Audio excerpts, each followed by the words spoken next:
Morning, guys. Welcome to Coffee Chat. Oh my goodness, boy, oh boy, I'll tell you what, that is delicious to be sure. And yes, there is coffee in the cup. It's just I drank, a pretty good amount of it sitting in there with Judy. So you're not getting my first sips today, but you're definitely getting my first cup. I'll tell you what. Guys got a little dog on this one because I'm thinking we're in the biggest dog and pony show that we've seen in a long time with this XRP ecosystem. That is for sure.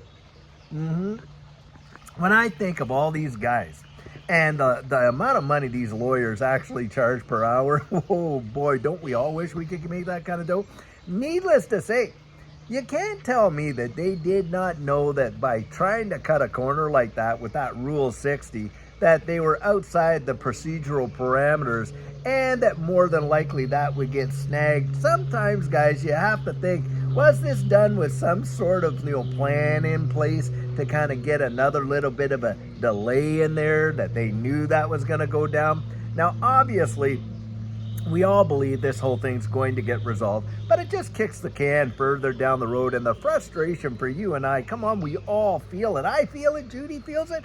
I mean, we all feel it. Nobody's happy about this nonsense, but it just gives us, in my estimation, way more time to accumulate. Now, having said all that, I want you to think about this right here. Just give me a second.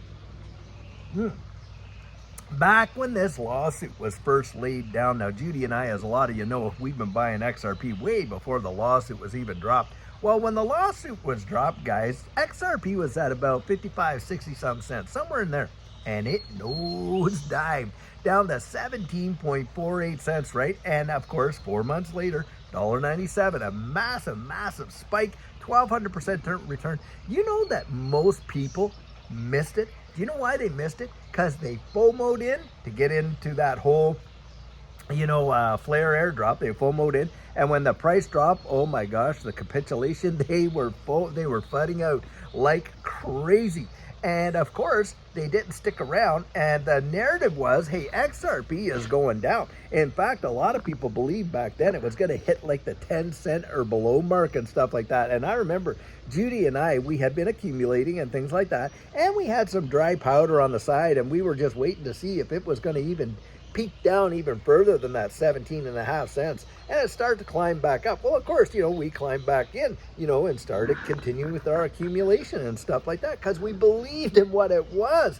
And having reviewed it, I'm thinking there's no way XRP is going to get designated a security. It doesn't even meet the conditions of the Howey test because, of course, in the Howey test, what did you have? You had the orange grows. The oranges weren't securities. If the oranges were securities, then every grocery store in America would have had to register with the SEC to sell their oranges. So that's where I got that confidence from. And then, of course, looking at the utility and the use case, I'm thinking, this is amazing. It is second to none. And we just kept accumulating. Guys, you know what I believe? I think in this case right now, a lot of people, this thing is going to spike. And I think when it does, it is going to blow people away. And there's a lot of folks that are going to absolutely miss it. They're going to capitulate into that fear. And XRP is going to turn around and shock the world. It is going to go bananas. That is my personal belief. It happened in 2014 in that run. Happened in 2017 significantly in that run. Happened in 2020 and 2021 in that run as well. And think about this as something else to consider. In the 2017 run in the United States, XRP was only listed on one exchange. That's right. It was Poloniex. When that move happened, Coinbase didn't list XRP until way after the pump had already happened. That's what went down.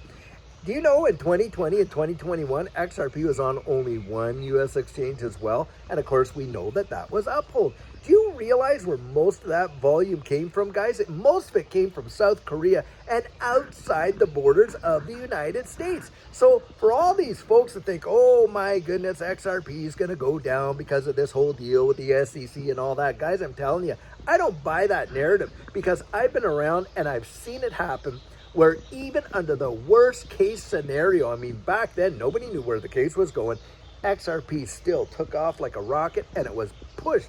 It was propelled by the demand and and just the euphoria that was going on outside of the country. So I still believe that XRP in this bull cycle is going to blow people's minds. And yet I also believe that, as we've seen in past experiences, that when it happens, most miss it. Most miss it, absolutely. And you know what ends up happening?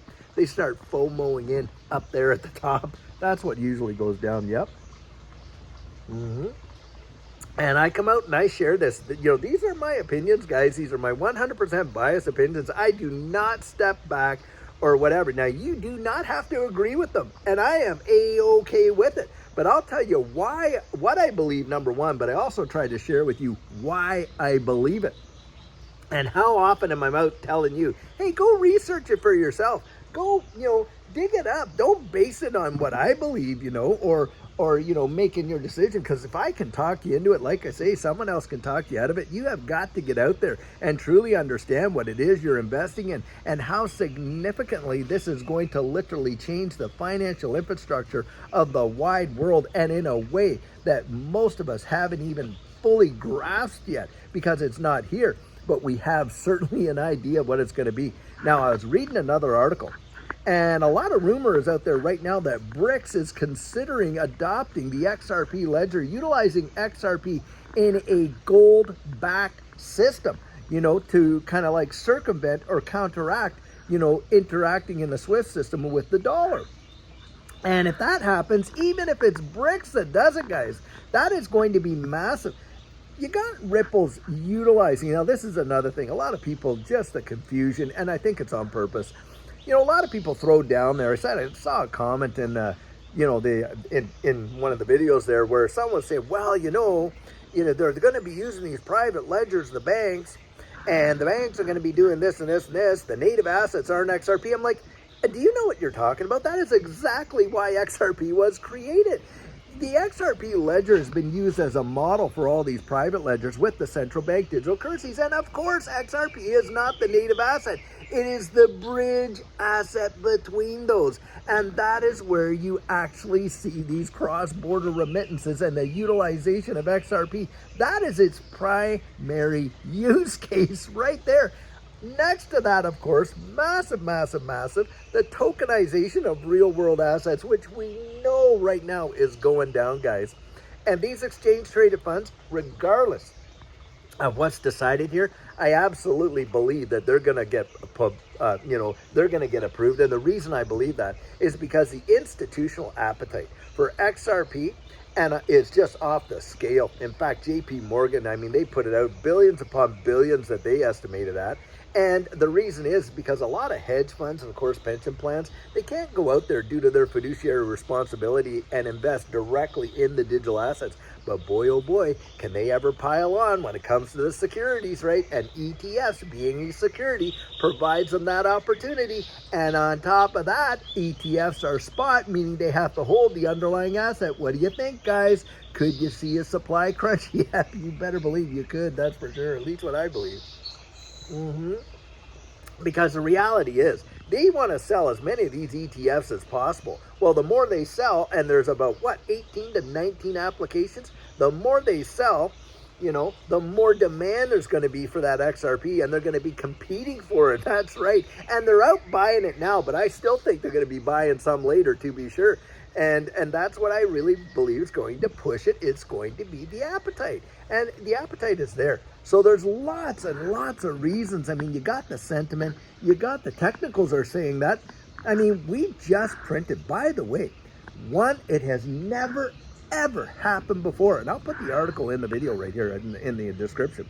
But XRP has printed a golden cross against Bitcoin that it has never seen in the history of these two markets. Now, Bitcoin and XRP have been both around since practically the very beginning.